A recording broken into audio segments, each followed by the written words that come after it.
ঈদের দিন কুরবানির পরে কি হয়, প্রচুর ছেলেরা বাইরে বেরোচ্ছে, মাথায় হেলমেট থাকছে না, গাড়ি নিয়ে বেরোচ্ছে, 2-3 জন খুব রেকলেস ড্রাইভিং করছে, জোরে যাচ্ছে, অ্যাক্সিডেন্ট হয়ে যাচ্ছে। দুর্ঘটনা ঘটে গেলে কিন্তু আমার আপনার ঘরের ছেলেটা চলে যাবে। এটা বলবেন আপনারা যারা মৌলভী সাহেব আছেন, ইমাম সাহেবরা আছেন, আপনারা যারা মসজিদে থাকেন, তারা বলবেন যেন সকলে একটু মসজিদ থেকে বলেন, নামাজের পরে বলেন, তারা যেন বলেন যে এই জিনিসগুলো করো না, বাইক নিয়ে জোরে চালিও না, দেখবেন আপনাদের কথা বেশি শুনবে।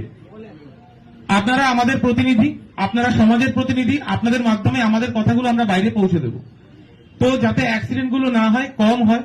এবং আরো একটা অনুরোধ, আমি আপনাদের কাছ থেকে পারমিশন চেয়ে নিচ্ছি, সেটা হচ্ছে যদি কেউ খুব জোরে বাইক চালান হেলমেট ছাড়া, আমরা কিন্তু বাইক ডিটেন করে দেবো।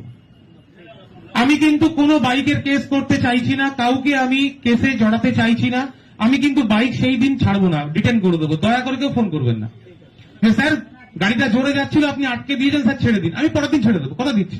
কিন্তু ওই দিন আমি আটকে দিতে চাইছি, কারণ অ্যাক্সিডেন্টটা হবে না, দুর্ঘটনা ঘটবে না, আপনার বাড়ির ছেলেগুলো ফিরে যাবে বাড়িতে। আমরা প্রত্যেকটা আমরা ট্রাফিক রুলস মানবো, আপনাদেরকেও বলবো মানুন। যেখানে যেখানে ব্যারিকেডিং আছে মানে সেখানে আস্তে চলতে হবে, আস্তে চলুন। ঈদের পরব খুব সুন্দরভাবে শেষ করুন, আমরা আপনাদের পাশে আছি। আপনাদের যদি কোনো জায়গায় কোনো সমস্যা হয় আমাদের ফোনে জানাবেন, আমার নাম্বার থাকবে। কোথাও কোনো সমস্যা হলে যখন খুশি ফোন করবেন, হোয়াটসঅ্যাপ করবেন।